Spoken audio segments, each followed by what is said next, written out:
everyone. This is Lennon with lennon.life. In 1938, Napoleon Hill, aka the Maker of Millionaires, the best-selling author on success of all time, with his wife forms a mastermind in which they force the devil to confess exactly how he goes about getting the masses of men to aimlessly drift through life, never reaching a fraction of their potential or crafting any sense of their own destiny.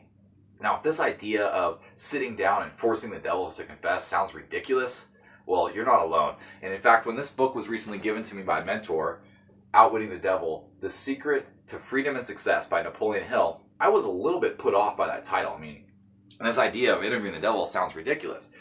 I would invite you, if you have that feeling, to keep an open mind and to use your imagination, just as I'm sure Napoleon Hill was when he interviewed the devil himself. This book had a huge impact on me, so I'm going to share with you the 6 big lessons that I took from Outwitting the Devil. First, Hill talks a lot in this book about failure and depression. As a young man, he met Andrew Carnegie, and Carnegie suggested that not only should he study successful men, but that he should study people who had, by their own self-assessment, failed in life. They did not set out to accomplish what they had hoped to accomplish, and he's able to learn a lot about success as a result. What was really surprising to me was to learn about Hill's own personal struggles and his own failures as well. See, there's this point in Hill's life where he's done all this research and he's now lecturing. And at one of these lectures where he's talking about the law of success, he meets this newspaper publisher. And this newspaper publisher is like, "Yo, Hill, you the man. We gotta write some books. We're gonna sell them. We're gonna be rich. It's gonna be great." So they start meeting regularly. And it turns out that while this newspaper publisher is getting ready to help Hill publish his books, he's also writing and he's exposing corruption about these police officers and these businessmen in his local neighborhood. And as a result, they put out a hit on him. And these criminals, they come and they murder this publisher. And they also put out a hit on Hill because they think he's the informant. And this forces Hill into hiding, and he becomes paranoid as a result. Even after these men are brought to justice, Hill finds that he's in this state of paranoia and he's unable to break it. And he feels really ashamed about this because he knows about the power of positive thinking, and yet here he is just in this stupor. And even though there's nothing to be afraid of, he's still afraid. And this causes him to feel ashamed, which eventually leads him to a place of depression. It was really gratifying for me to learn about Hill's personal struggles because everybody goes through dark nights of the soul, but no matter what, we can rise above that and achieve success. Hill talks about some of the key lessons that we take from having failure in our life. Failure is always an opportunity to learn, and it's also an opportunity for us to reassess. If you failed, it may be because you're not on the right path, and that gives you the opportunity to redirect and to move forward after you've done that reassessment. So Hill, he's struggling, and he's like, I got to get myself out of this funk. So one night he goes on this long walk up to the top of this hill, and he's just circling around this building over and over and over again. And he's thinking to himself, like, how am I going to fix my own problems? And it's in that moment that he starts hearing instructions from his other self, what we might now call our higher self or intuitive knowing. And Hill says that this voice that he heard was readily distinguishable from his typical mind chatter. And that phrase, readily distinguishable, really struck a chord with me because I've often wondered myself, like, is this thought I'm having, is this really an intuitive knowing, or is this just, my ego, some mind chatter? And if Hill's right and it is readily distinguishable, then there's no reason to question it. If it's intuition, we will know.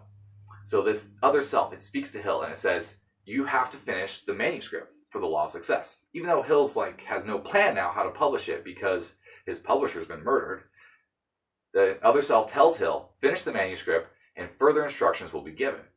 So Hill, short on options, does just that. He begins working on the manuscript, and sure enough, as soon as he finishes it, he's given further instruction. He's supposed to go to this city. He basically spends all the last of his money, and he books this really nice hotel, even though he's broke. And it's there that, through serendipity, he meets this new publisher who also loves his work, gives Hill a big advance, and they eventually publish the book, and he's basically like a rocket from there, taking off, and he achieves all of his success by following his intuition and stepping out in faith. And this idea of just moving forward even without a plan, it sounds really bizarre, but the way that Hill describes it is that weak plans have a way of becoming strong when definitely applied, and that the higher self or infinite intelligence, it knows more about plans anyway. So no matter how good your plans might be, by stepping in faith, you're going to receive better information one step at a time. Another thing that Hill's other self tells him is that he has to stop focusing so much on his own problems, and he has to be of service to others.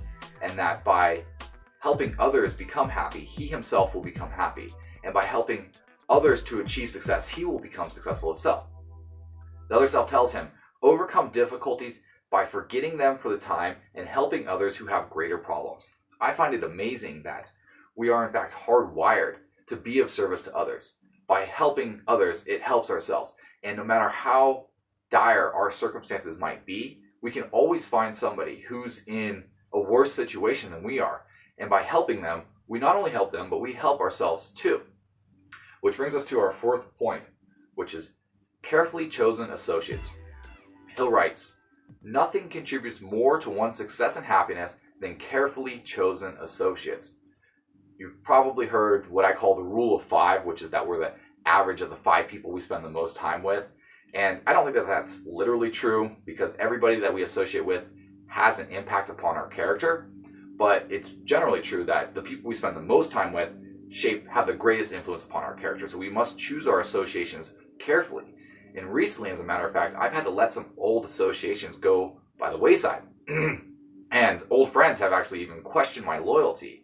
Well, Hill writes, your first loyalty is to oneself. And so if you're in a situation where you're hanging out with people who are not helping you become the best version of yourself, out of a sense of duty or obligation or loyalty to them, then yeah, you might be being loyal to this one group, but are you truly being loyal to yourself? And are you truly being loyal to humanity at large? Because if you were to hang out with the right group of people, you could achieve more of your own potential and be of greater service to humanity. So yeah, loyalty is important, but the question is, loyal to who? The fifth big idea here is hero worship. And I actually got most of this information from the secret chapter, which is not in the book. You have to download online. Hill says that he was born into a lowly situation surrounded by poverty and ignorance and superstition, and that he had to undergo a process of voluntary rebirth. And he does this through the process of imagination and through the process of study. He picks out these men that he really likes, like Emerson and Edison and Lincoln, and he studies them. And then he also, in his mind's eye, every night as he's going to bed, he pictures himself as part of a committee, actually the chairman of a committee, with these great men that he wishes to emulate. And he's able to ask them questions. And so he'll turn to Emerson and he'll say, hey, Emerson, I want to be self-reliant. Tell me, how do I become more self-reliant? And Emerson is able to tell him. And through this process, using his imagination and study, Hill is able to voluntarily reshape his character. And so it is for you and I. This concept of hero worship, it's actually a form of association. We can't always be in association with the people that we'd ideally want to be in association with. I'd love to be kicking it with Richard Branson and Tim Ferriss every day. And I can't do that. But however, I can imagine them and I can learn about them and I can distinguish the characters that have made them successful and begin to emulate those. Hill writes that the next best thing to being truly great is to emulate the great. And that's the process of hero worship. The sixth key point here is this funny phrase which Hill refers to as hypnotic rhythm, which is the last stage in habit. So we have a habit, a new habit, whether it's good or bad. And at the beginning, it's difficult. It's not really a habit yet. We have to force ourselves to do it. Or maybe we're not even thinking about it and we're just doing it. But after years and years of doing that, this habit becomes so ingrained that it basically takes over us. And we act in this sort of hypnotic state, is the way that Hill describes it, that we don't even think about our actions anymore. Our actions just become us. And so he really stresses the importance of stifling bad habits as soon as possible and instilling good ones as soon as possible, because after years of doing this, our habits, we become what our habits are. And so if we have a habit of self-destruction, then we're just going to continue to fall down and down and down. And the farther we fall into that pit, the harder it becomes for us to pull ourselves out of it. And the same is true about the opposite. If we have a habit of honoring our body temple and going to the gym on a regular basis, Well, first it's difficult, and then it gets a little bit easier, and then it becomes natural, and it becomes automatic, and we don't even have to think about it. We just do it. We just wake up, we go to the gym, we take care of ourselves. That's the law of hypnotic rhythm. So, in summary, the 6 key takeaways from this book, and my call to action for all of you, is to know that all men and women fail. We all struggle. But through failure, we actually have opportunities to learn, to reassess, and to plot course to a higher ground. One of the ways in which we can overcome any hard circumstance is to appeal to our other self, our higher self, to trust our intuition and to follow that. And we can also break ourselves out of funks by being of service to others, and our best chance of being successful is to help other people become successful. We have to choose our associations carefully and surround ourselves with the people who help us become the best version of ourselves. We can also do that through the process of hero worship, through study, and through our imagination. And finally, the 6th point, we have to be really diligent about the habits that we create because they eventually become who we are. So I hope that you've enjoyed this review of Napoleon Hill's Outwitting the Devil. Peace and love to all of you.